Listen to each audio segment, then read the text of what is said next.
pleasure to be in front of such an august audience to share our experience primarily on the digital ID implementation in India. One thing I would like to start by saying is I think Sri Lanka is really on the cusp of a massive digital transformation initiative propelled by many critical sort of e-government initiatives around digital identity, around digital payments. We were there last month and I've been there several times before that. And every time we come to the island, there is a market change in the way business is conducted, and there's a lot of enthusiasm about how the future holds for the country. And we are happy that we've been given this opportunity to at least share our experience. Obviously, you will see more of us there because we are very enthused about the prospect of the country going digital and any small little role that we can play. For so us, what we do is I'll probably walk you through in about 40-45 minutes or maybe slightly more what is digital ID and how it got implemented in India and what were the different use cases that we tried and solved.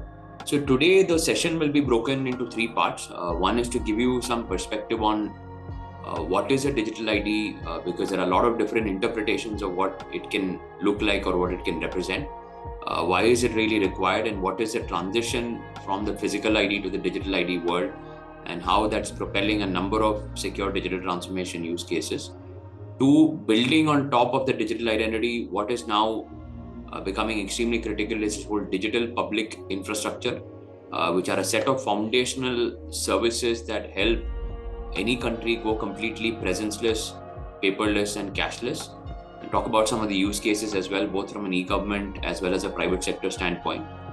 And three, what are the future trends? Because one of the things of, or rather a consequence of going fully digital is also a lot of risk on the cybersecurity side. So how do you really tackle it?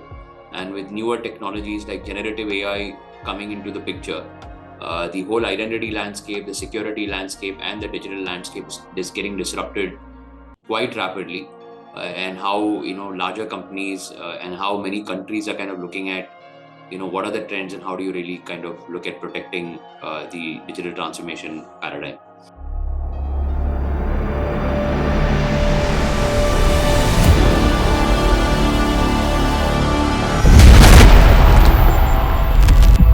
So with this, if you see in our own country in India, establishing ID was a real challenge. And this I'm talking about maybe 10 years back. Because typically identity information essentially is personal data of an individual, or in the case of an organization, the connection of the individual with the organization. So when you look at an individual, it's really the demographic data, name, something that's fundamental to you, name, date of birth, gender, where you're located, right? So these are information that help identify a person uniquely in a country in terms of accessing any kind of services. And typically, if you look at the picture, we have to keep re-establishing or re-verifying the identity across multiple services that we avail. And this includes government services, this includes banking services, this includes private sector services. So when you have to keep re-establishing the identity, it becomes a challenge. And it's a challenge for everybody, but more so particularly a bigger challenge for the poor, because they are then deprived of many of the services for lack of sort of financial means, because most of the transactions tend to become extremely expensive. The cost of access goes up, therefore the ability to participate in the larger financial ecosystem, larger trade ecosystem becomes extremely limited, and which is why the entitlements, the opportunities that the country has in terms of the growth, in terms of the ability to participate becomes difficult. So this was really the challenge that India faced probably in the year 2010, 2011, as we were transitioning from a poor economy, obviously, to somewhat slightly more. The GDP started growing more rapidly during those times, which is when the country really felt that we needed a digital identity system that allows one to verify easily, right? And typically the challenges are, if you are not able to establish identity, you're excluded. But even if you are able to establish the identity, then the next question is, how do I keep re-verifying the users? Because in the digital paradigm, once I've established the identity, the user has to re-verify. Otherwise, it could be a misidentity, somebody steals your identity. So how do I verify the identity in a manner that it becomes reliable? So if, let's say, a citizen wants to go avail a passport, can I ensure that I'm able to verify him digitally and reliably? If the citizen wants to avail public distribution, citizen wants to avail social welfare, citizen wants to avail treasury funds for, let's say, some use case. So there are so many different use cases where we have to sort of establish our credential against a service provider, and how do you really solve for that? And this is where, if you see the left hand side, most of the citizens, obviously there are basic foundational aspects of food, fuel, subsidies that we constantly keep getting, but to get this we need to be part of the banking system, and typically many of the people, because of lack of access to the banking system and having to prove themselves physically, remain unbanked. As a consequence, many are excluded. There are a lot of inefficiencies in the way that the services are rendered, a lot of inefficiencies in the banking system. There are multiple ghost entries. People actually take out money in the name of somebody else. And those are really the challenges that as a country we were facing, which is really the basis or the foundation or the rationale for the digital identity. So when we looked at designing the digital identity, it's not really a digital version of the ID card. So in the sense that it's not really just an online version of what you have that you can show, but it relied on cryptographic assertion of user data to ensure that the data is traceable, verifiable, and non-tamperable. So when you prove yourself, it can irrevocably or non-repudiably be asserted that you are the one that's trying to do the transaction. And I'll get to some of the ways in which this is done. So that is how the digital identity system was designed in India, to ensure that anyone that is proving themselves with the digital ID, either via the phone or through an online process or even through offline process, there is a cryptographic backing, and that cryptography ensures that you cannot sort of spoof your identity, or somebody else cannot pretend to be you and you are the one that's actually doing the transaction. So there is an element of non-tamperability in the process as well. So again and again, you will hear the words cryptographic assertion, which obviously translates something called public key infrastructure, which is basically the digital signature. So digital ID and digital signatures are kind of interlinked or intertwined, if you may, because there is an element of cryptographic identity in everything that we do in the digital world, including the digital identity itself. So India really followed a model of basically a centralized identity system where the government holds the data and citizens have multiple methods to prove their identity to any service provider, which I will talk about. So what is the objective of a digital identity system? One, it is online or it's mobile based. So citizens have the power to prove themselves wherever they are without and in a manner that the identity is reliably verified. The digital ID becomes a single trusted identity source for all online transactions. So you are not relying on multiple ID systems. So historically, we had a voter ID, we had a tax identity, we had multiple versions of tax identity. We had the ration card, which obviously was another type of identity. We obviously had the passport. So there were 6-7 different identity systems. But once we moved everything to the digital ID, today the Aadhaar card, which is the equivalent of the digital ID in India, basically is a 12-digit number. And over time, what the government has done is basically link multiple of these identities to a single unique identity, which can be reliably verified. So even if you were to go to other service providers, like the tax department, like public distribution, everybody ends up relying on one identity source, which, because of the way it's designed and because of the security and because of the cryptographic assertion, is a single sort of source of truth, right? So any data that I want to update, if I want to change my address, if I want to change some other piece of information, I can go to the authority, have it changed, and anybody, including a bank, including welfare, including public distribution, can sort of rely on that updated information in a manner that they can update their database instantly and then figure out the subsequent downstream action.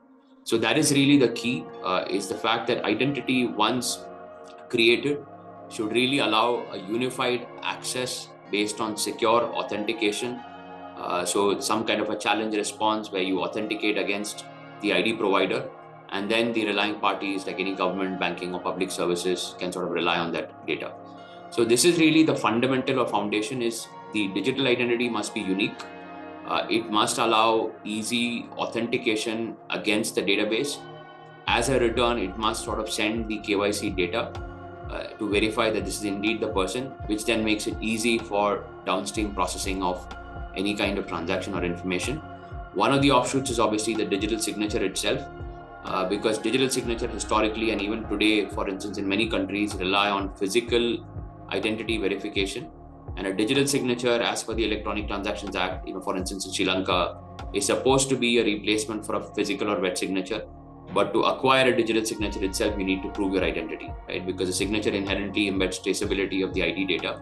But once you have a digital ID system, then the digital signature can instantly rely on that ID system and have you sign documents on the fly wherever you are, whenever you want to. So it completely changes the paradigm of sort of ability to sign documents. And therefore, because everything that we do ultimately ends up being some kind of a legal contract. If you're submitting an application form for a certificate or for a trade license or to open a bank account or to get an insurance policy or to open a broking account or to get sort of welfare subsidy related, everything ends up being some kind of a paper-based process in which one party is supposed to sign, the other party is supposed to process, and many a times the other party also countersigns. So the digital signature again needs to be traceable, or signed documents need to be traceable, and therefore the signature again needs to rely on an ID, right? And the last very important pillar is ultimately whatever we do has many of the times some linkage to a payment process or a financial transaction. So how do you ensure that the digital ID also permeates to the payment world so that the identity, the signature, and the payments are somehow sort of linked to a common single source of truth or an identifier which can be reliably proven by a citizen. So this is what India really solved over the last sort of 8-10 years. There was a huge amount of effort in the first 3-4 years from 2014. Subsequently, the ecosystem participants have really adopted the technology, which was then called India Stack, which is now called Digital Public Infrastructure, to essentially build a fully presence-less, paperless, and cashless society. Today, I wouldn't say we are fully there, but there is a huge amount of momentum and impetus in the system to drive towards this end objective. And one of the positives in India has been the fact that government has been a first mover in many of these technologies, more so and even ahead of private sector. Because today, if you see, the Ministry of Corporate Affairs in India is fully paperless. The income tax department is fully paperless. They use digital identity, digital signatures. The indirect tax, which is the goods and service tax, they are fully paperless. So many systems at the government level, they bring best of breed technology to actually deploy a system that allows citizens to completely transact electronically without ever needing to visit any of their offices, and even the responses come sort of digitally. And I will walk you through some of the projects that the government is focusing on and how they've kind of changed the way citizen interaction is delivered and resulting in a completely different sort of citizen experience.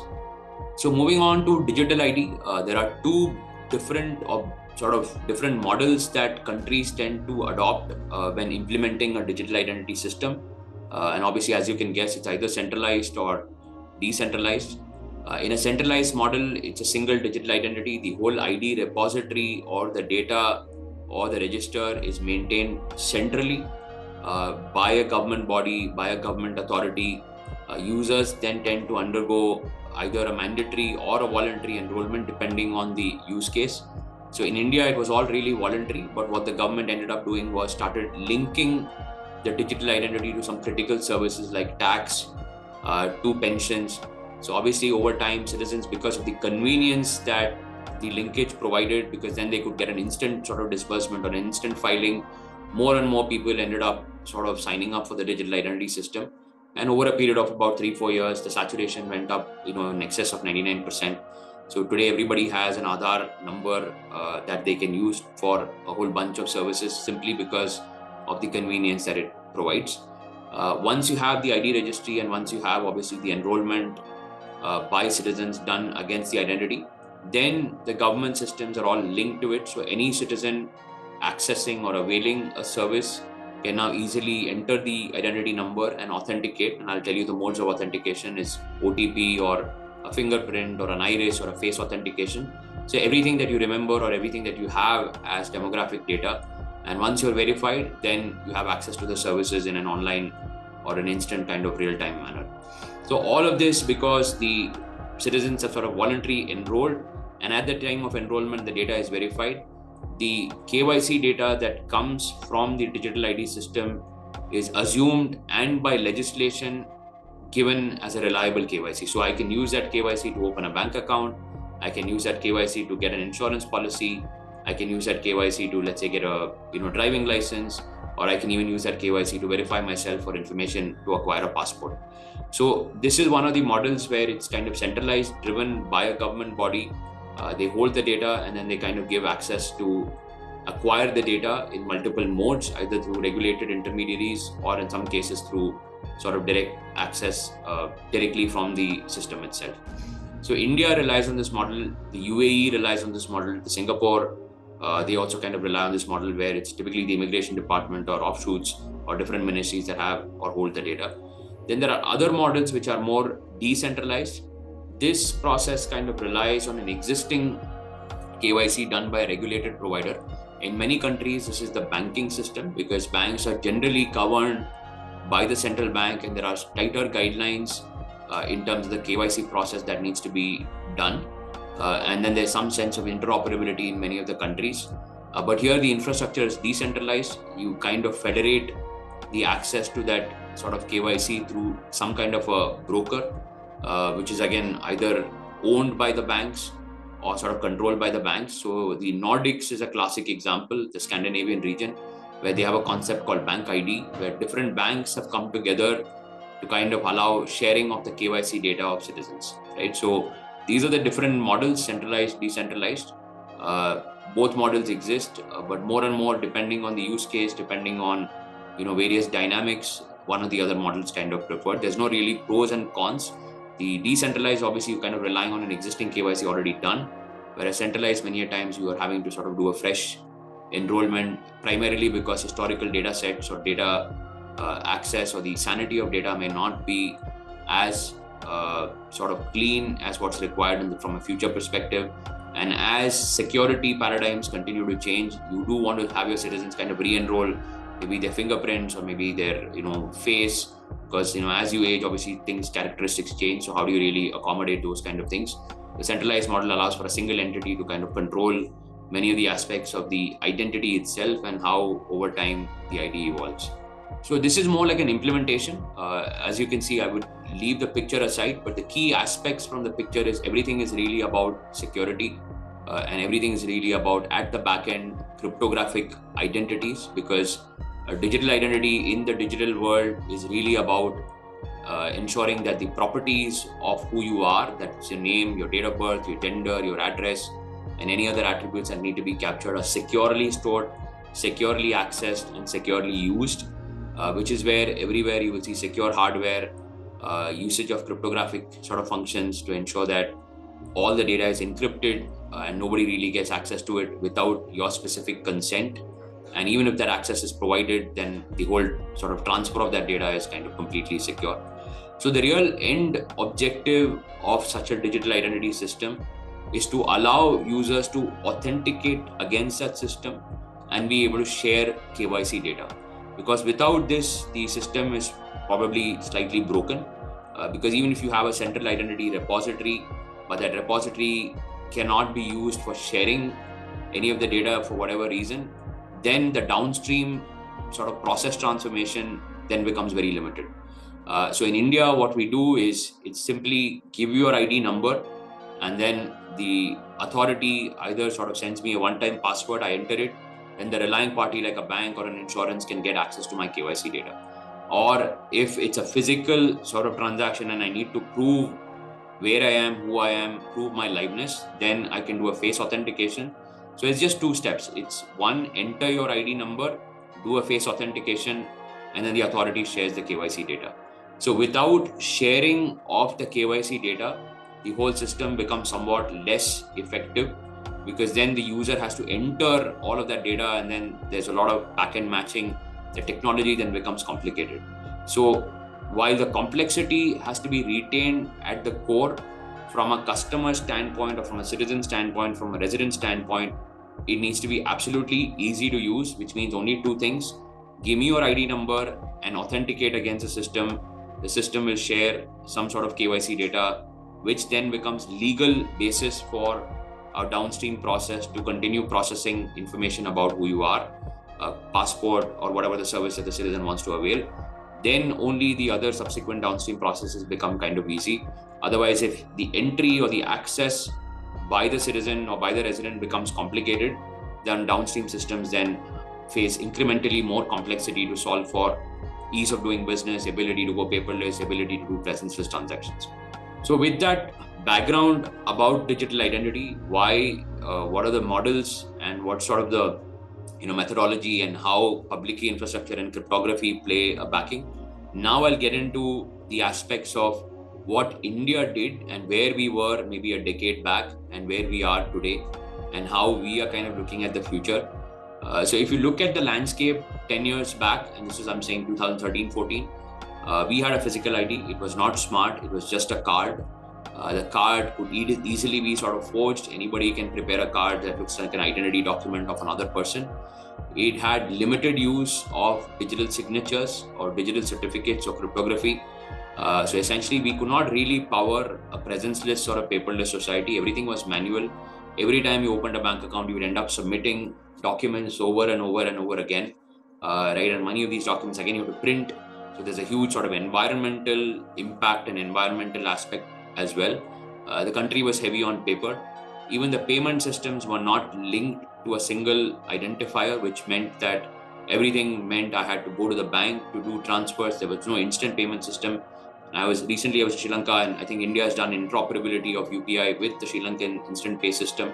So it's extremely seamless. But what we've done is obviously link now everything to the digital identity. So I can even pay people based on the ID number. So I just enter the ID number and the money basically goes. So outcome was, it was limited adoption. It was not really conducive for financial inclusion, because the biggest challenge banks had is the cost of servicing people that were not urban, people that were sort of in different villages, different parts of the country, rural areas. Banks, it was becoming prohibitively expensive for banks to serve them. So many of them did not even focus on segments of population that needed access to inclusion, but were kind of deprived of it simply because the cost of servicing them was quite expensive. This was really what led to the birth of India Stack, which is what is now called Digital Public Infrastructure. The whole stack is based on a set of open APIs for ID, for KYC, for signatures, for payments, and for document sharing.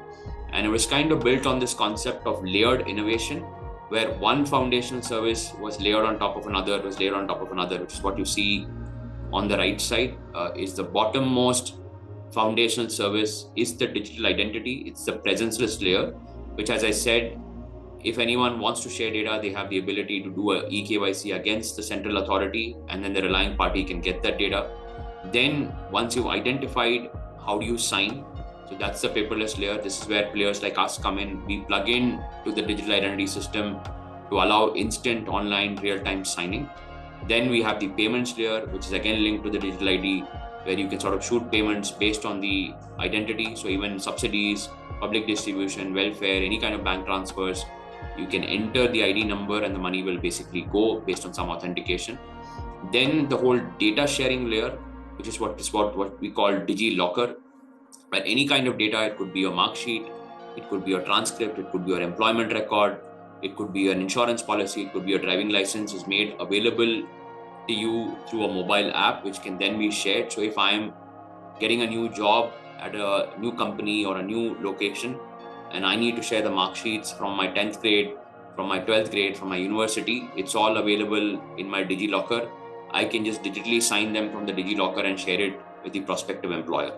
So that is the way that we have kind of moved the system from a completely paper-based, physical sort of way of doing business to completely digital way of doing business, based simply on this concept of layered innovation. And last but most critical layer is the consent layer. Nothing of this happens without the user consent. Consent is stored, consent is recorded. It is all in compliance with global privacy laws. We actually have an active bill in Parliament called DPDP, which is the Data Protection Bill, which is likely to become an act very soon. And then that allows for users to completely control the data that they use, that they share, understand the purpose of usage, and make sure that they even have the ability to, for instance, revoke the consent in case they want to revoke it in the future. So all of this resulted in a massive improvement in ease of doing business. So I think we were at 130 or 140 in the World Bank's ease of doing business. Now we are probably in the 60s, which is a huge jump simply because of the foundational stack of digital public infrastructure built on top of the digital identity, digital signatures, payments, and data sharing. So this is what it all looks like.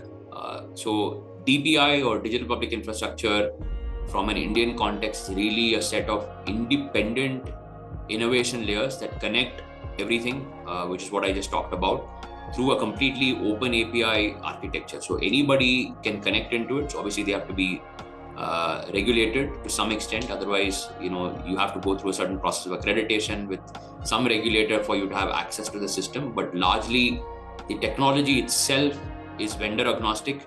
It's based on open APIs. It's based on microservices. So from a usability standpoint, multiple businesses can start building use cases using many of these elements of the DPI. But from a scalability standpoint as well, it can scale and sort of take care of massive volumes simply because of the scale of the country. We kind of needed that. So if you look at DPI today, it has all of these elements. It has eKYC and digital signatures, where Aadhaar is the identity. You can sort of verify yourself. We even added e-stamping to it. So this is more a British legacy issue where stamp papers in the country were physical. You had to go to a stamp vendor to pick up a piece of document that kind of looks like a stamp document from one of the government authorities. This is now completely digital. So any kind of lending contract or other agreements or NDAs that require a stamp duty to be paid is now completely online. We have the instant payment, which is driven by the unified payment interface operated by NPCI, which is the equivalent of Lanka Pay. And we have DigiLocker, which is the document sharing sort of system. And last but not least, we have something called account aggregator. This is again a very important development, particularly in the banking sector, because many a times we have to prove or repeatedly give our bank statement, our loan documents, our net worth certificate for various use cases, primarily to assess the eligibility criteria for, let's say, a new loan or a new home mortgage. So account aggregator framework kind of made the banking data available in a completely structured manner. So if an NBFC or a fintech wants to give a new loan, they can hook onto the account aggregator framework. I give a consent. The data about my bank statements can go directly in a very secure manner to the fintech, based on which now they're able to assess the eligibility and sort of give a loan, right? So with this, what we have done is completely revolutionized the way KYC, signing, stamping, payments, data sharing, and data sharing for any kind of data and for banking data in a completely online, real-time manner. And this is how the country is now sort of moving rapidly towards a digitalization paradigm where things are happening super quickly from any sort of service provider. So more specifically on the presence list layer, I'm sure all of you have heard about Aadhaar. It's the world's largest biometric digital ID program. When I say biometric, Aadhaar does have data about fingerprints. It has data, photograph obviously, but also iris, right? So when we had to enroll, we did an iris scan. So all of that is sort of taken care of. Today, the saturation is more than 99 point some percentage. So pretty much everybody have it. It's a completely digital form factor. There is no physical. You can get a physical form factor, but the idea is you don't need it. All you need is to know your number, and you should be able to prove your identity online. It comes in a PDF, it comes in XML, it can be printed on any card with a signed QR code, right? So the idea really is that you need to really remember that 12-digit number, and everybody else can use that 12-digit number to verify who you are by sending some kind of a credential challenge. So multiple modes of authentication is permitted. We have OTP, we have fingerprint, we have retina and face authentication. This can be done through regulated intermediaries like banks, certifying authorities, insurance companies. It also supports offline verification. So if you are carrying a card, from that card, there are cryptographic features that allow you to verify who you are. So even if you're in front of a person at the airport, they can kind of verify who you are. So there have been different modes that are permitted, but the main sort of focus is how do we promote online, real-time, instant identification of who you are and then subsequent downstream processing. So moving on, I think it's the next is the paperless layer, which is obviously the digital signatures. So in the digital signature paradigm in the country, we've kind of moved away from any sort of tokens, which are prevalent to issue digital certificates to sign, to a completely online signing process based on the KYC data that's coming from the digital ID system. This means that if you want to sign a document to open a bank account, if you want to sign to open get an insurance policy or get anything, you can completely sign through, again, the 12-digit number. So it's very easy. Just enter the number, you get an OTP on your phone, enter the OTP, and in some cases, based on some level of risk, you also enter a PIN that you remember that you've created at the time of account creation, and then the document signed. So it's an extremely easy process. The whole idea is all of the complexity is handled at the core, and for the citizen, it's a simple process of signing documents while still verifying who they are, and then the documents also become traceable and verifiable. This is largely also in line with the European model of trust services, which is being driven by the European Commission, where they are saying that the concept of signing should rely on a process called qualified electronic signature, which means that every signed document needs to be traceable back to some identity. And that is what ensures not only legal validity, but legal non-repudiation. And legal non-repudiation is a very important concept in the world of signing, which essentially means that you cannot deny that you've not done the transaction, and that makes it all the more secure in the digital world when you sign. So why I'm saying is there is a common practice thinking that a digital signature, you can just take a scanned copy of your physical signature and affix it to a document. Those are not really accepted in the digital world as legally non-repudiable, and therefore most likely will not stand the test of proving in a court of law, because those typically do not comply with the Electronic Transactions Act. So a digital signature is not really a scanned version of your physical signature, but it involves cryptographic credentials based on identity verification against a reliable ID source and using that to sign the document, which is what makes it sort of traceable.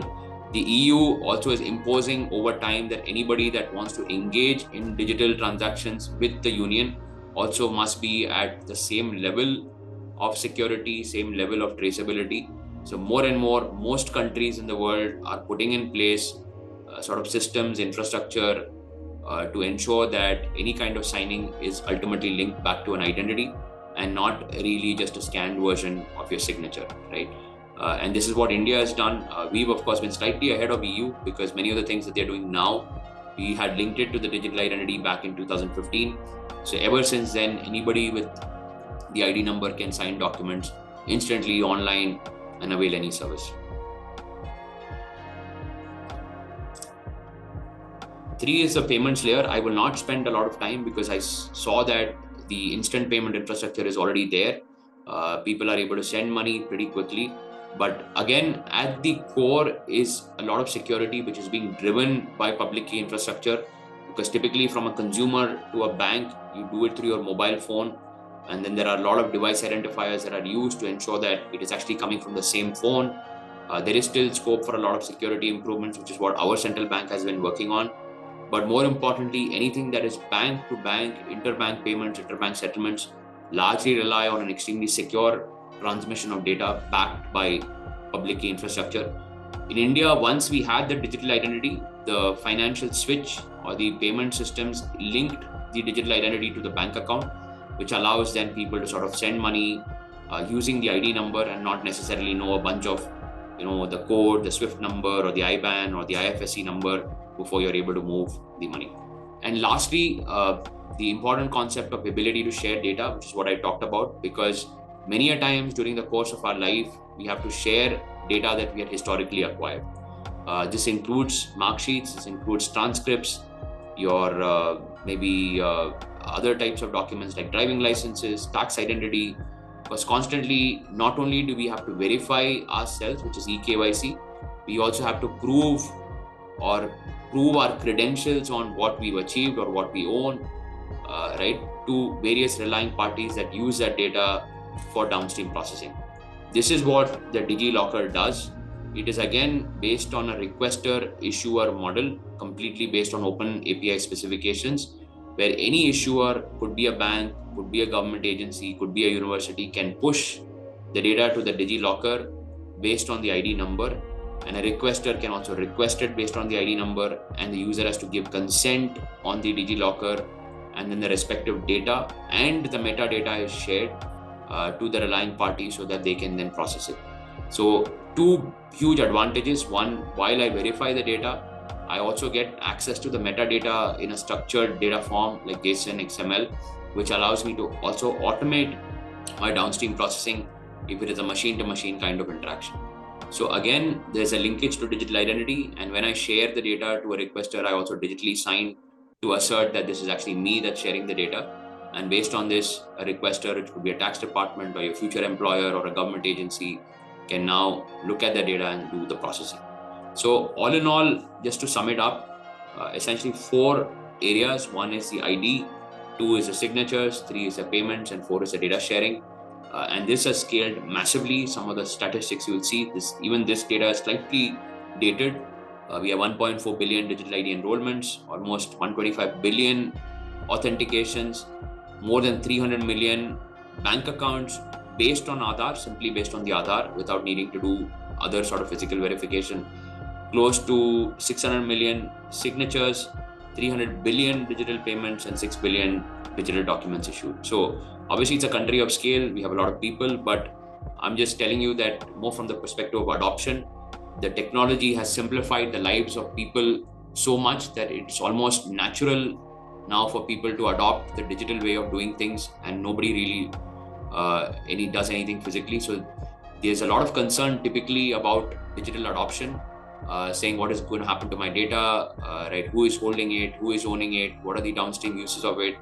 But I think, it's really a way of life for all of us now, that so much so that the adequate safeguards have obviously been put in place by the government and by various sort of agencies, that it doesn't matter anymore, simply because the convenience, the ease of use, and anyway the security is kind of taken care of. And most importantly, it makes core infrastructure, core services accessible to everyone by eliminating barriers. So what is Aadhaar really built on? Certain core foundational principles. One, completely open architecture, open technology, so anybody can connect. There is no proprietary aspect to it. 2, scalability, designed to handle massive volume of data and transactions. As you can see today, some of those numbers are staggering. Aadhaar still continues to scale for various use cases as more and more sort of departments, agencies, private sector use cases, public sector use cases kind of fit into it. 3, security. There is a lot of attention to security. All the transactions are end-to-end encrypted from source, so nobody in the middle can look at it. It's only the Aadhaar department that has the ability to sort of authenticate. So there's multiple aspects of security which have been really taken care in the deployment of Aadhaar at scale.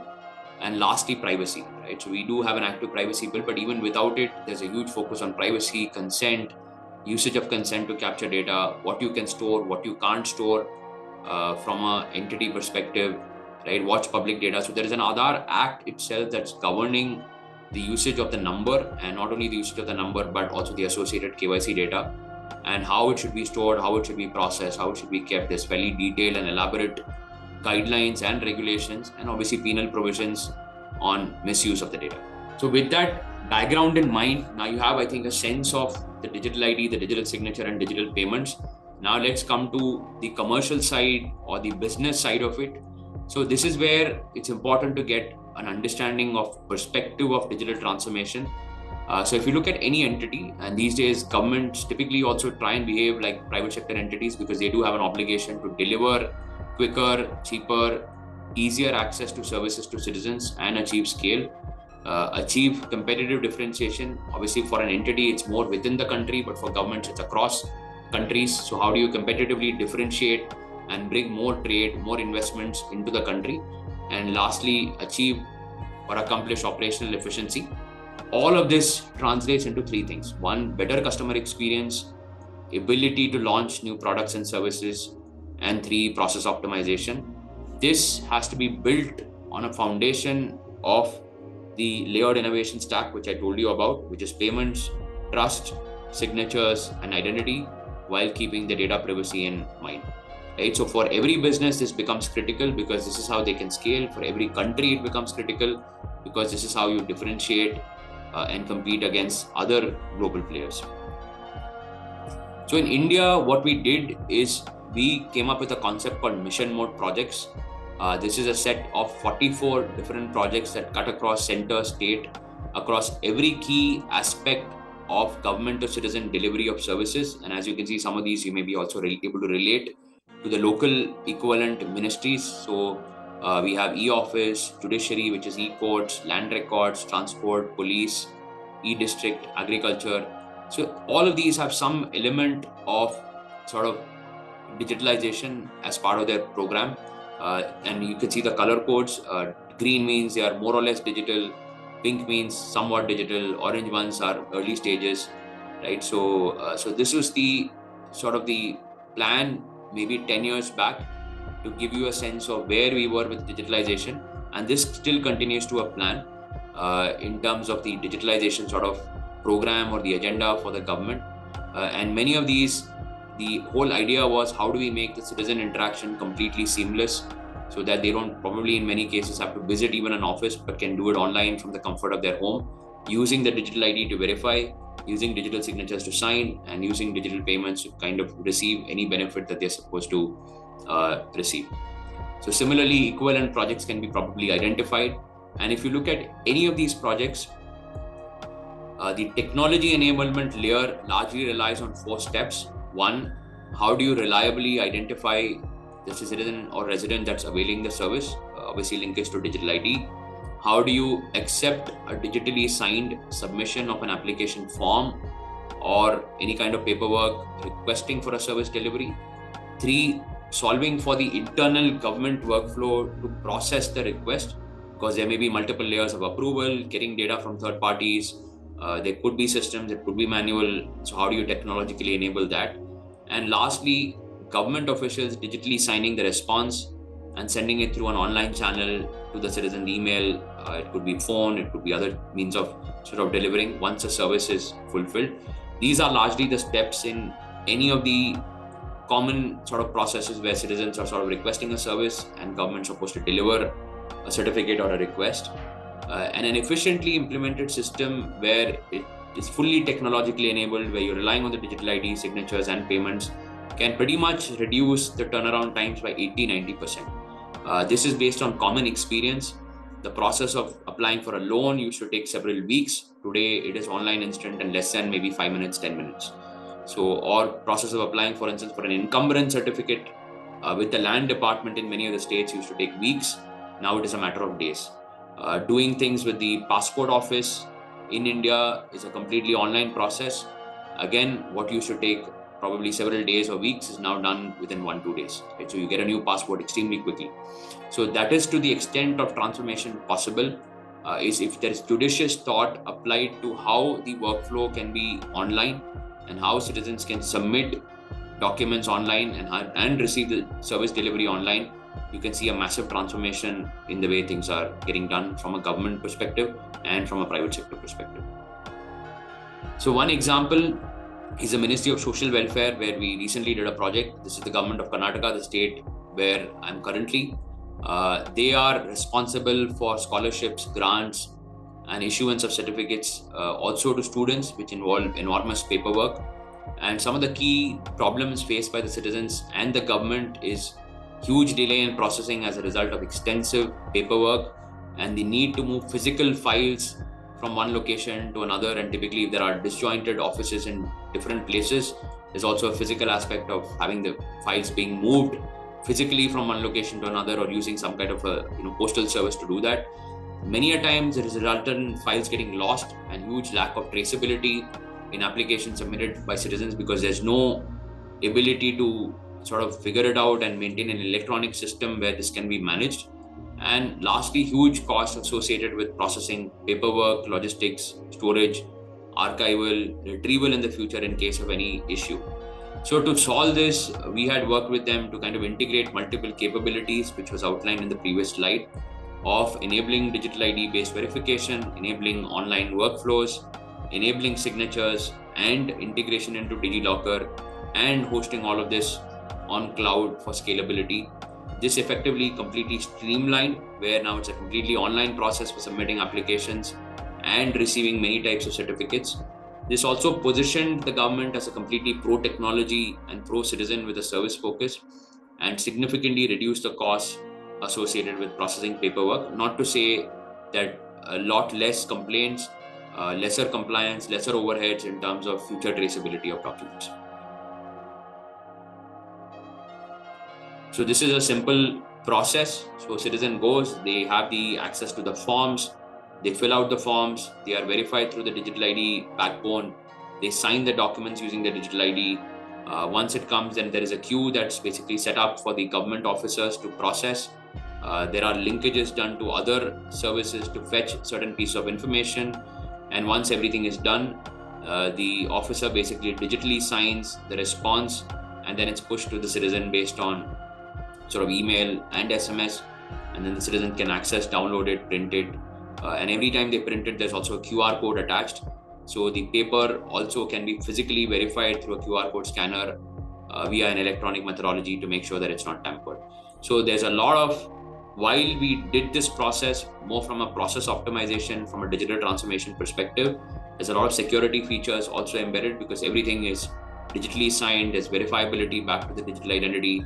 And even in the physical world, the QR code acts as an efficient, secure bridge between the information that's on paper and the digital equivalent. It's another example of 5-minute loans, because many of the times what happens is the rural population does not have typically a credit score, because they probably never borrowed, or even if they borrowed, those are historically from money lenders. So they don't have a formal credit scoring mechanism or a credit history, or the ability to retrieve credit based on sort of data, which is where these alternative data sources, like if you are an Uber driver and I can look at your bank statement through the account aggregator and assess how much money is coming in, coming out, that allows me to establish some sense of the capital needs plus the ability to repay. But now how do I fulfill? So if a person needs a loan, they can go to a credit marketplace app, typically operated by a fintech. They identify you, they get the data from DigiLocker, they assess the data from the DigiLocker or from the account aggregator, show you the best loan offers, the person signs, they receive the loan through UPI, and then at the end of day or the end of settlement, they basically sell the goods and also repay the loan. So even if you're a borrower that requires loan on a daily cycle, which is typically true of kirana stores or small sort of shops, you can sort of facilitate the whole process. And because it's online, instant, the cost of processing is extremely low, which also means that now, historically, if you paid 30%, 36%, 28%, whatever the rates may be from an Indian context, now, because of cost of processing, because a fintech is able to service you online, we've been able to reduce even the lending rates for probably 5-6%. So people have access to better sort of lending rate, faster disbursement of loan, and allow shorter cycles in which the loans can be sort of got and the loans can be repaid. And this is really how the financial inclusion in the country was kind of propelled. So more use cases, I will not go through each of this, probably have you can have a view, but pretty much everywhere, if you're using paper and if you're using paper-based signatures to move the files, you can now do it through a digital signature process. Some of the interesting ones even include the likes of police, where citizens now have the ability to file first information reports through an electronic process, land registration, the request for encumbrance certificates, even agreement to sell property, those are now digitally signed. The courts have given a mandate that affidavits, judgments can be digitally signed and issued. From a health perspective, patient onboarding, prescriptions, lab reports. So there are so many use cases. I think each one of you can probably now think about what are the processes that are being done physically and how this can be reimagined in the world where it's digital ID plus signature driven kind of presenceless and paperless way of doing business. Again, in banking, most common ones tend to be customer onboarding. So how do you open a new account? There's probably a ton of paperwork. How do you make that online? Similarly, lending, because again, every time you have a loan, there's a contract, there's an agreement that needs to be digitally signed, sometimes stamped. How do you do that? And a whole host of other use cases across retail banking, corporate banking, payments, remittances, foreign trade, trade finance. So many different use cases. And what we've realized is when we work with larger banks, there are at least 300, 400 processes that the bank wants you to sign. So it's a lot of paperwork, and how do you really simplify it and make it completely digital and online? Lastly, private sector, any kind of enterprise, again, signs documents, be it related to human resources, finance, approvals, procurement process, or for legal documentation. And if you are in specific industries like manufacturing, then there's a physical aspect of the goods getting moved, the goods getting delivered, various documentation associated with this. If you are in other process of textile, probably quality control, safety check that require approvals. If you're also dealing with foreign entities, for instance, in India, pharma is a big industry. Almost all of them have to deal with the Federal Drug Administration of US, FDA, where FDA mandates that the drug discovery, clinical trials, patient consent, all of those be digitally signed. So there are global mandates that are sectoral, which sort of force you to adopt digital signatures for better security and better traceability. Some of the use cases in pharma and health, which I talked about. So pretty much everybody more or less have to comply, and more are adopting digital ways of completely doing business. So some of the interesting ones include clinical trials, patient consents, research documentation, agreements, etc. So now, how does this all tie in from a commercial model perspective? Is where it gets very interesting, because earlier, if you had to service somebody, it becomes extremely complicated. You have to move paper, you have to identify, you have to process it. But if it's a technology-driven system and over time it can scale, the whole model can move to a transaction-based model. So every time a citizen does something, they pay, which essentially means you don't have to pay a large amount of money upfront. It is pretty much linked to the transaction. And from the physical world to the digital world, the cost saving is in the order of magnitude of 70-80%. So if I have to print, sign, verify, move the paper, move the courier, it will probably cost several dollars, whereas this can be brought significantly less, in the order of magnitude of savings of 60-70%. In India, obviously everything is at huge volumes, so we've been able to bring it down to single digit or two-digit kind of two-digit rupees.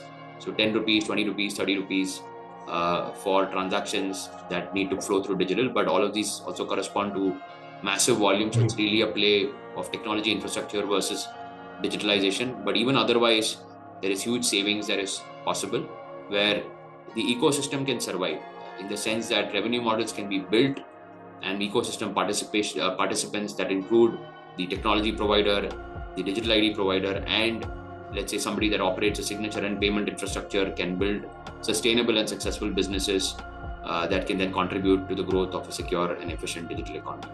So what are some of the legal and regulatory requirements in digital ID? These will evolve, right? So these are not necessarily from day one, but even in India, the data privacy regulation was more recent. It's still a bill, but it'll become a law quite soon.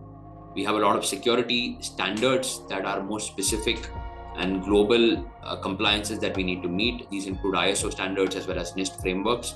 In the financial world, the AML and KYC is pretty important. And in the electronic signature world, we are governed by the UNCITRAL model law and various developments happening in Europe and many other nations, where we constantly follow what are the updates in terms of some of the security paradigm. From an accessibility standpoint, it should be enabled so that individuals of all types, individuals that are sort of with other issues can sort of access. It should not prevent anybody from accessing. So systems should support such sort of access. And how do we really comply with cross-border regulations from the perspective of data transfer? This is also an important paradigm. But the good part is, once a digital ID system is enabled and then it powers everything through an online process, then it's really about the technology solving for many of these aspects of it and being able to comply with local and global guidelines.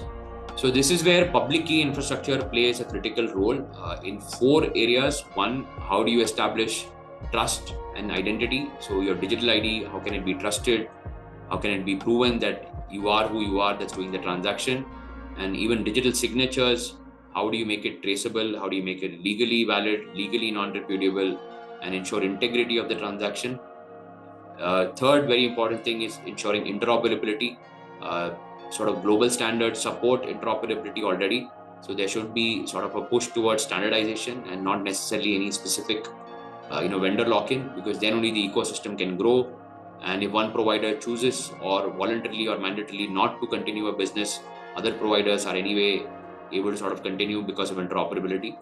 And support for various use cases, because while the technology supports it, it's also equally important that sectoral providers, guidelines, regulations also support it, because unless there's a push from the government or push from sectoral regulators, typically industry lags in adoption. But if there is an active push, which is what happened in the case of India, the government really pushed the private sector to adopt. We saw much more rapid adoption of the technology to enable completely online way of doing business.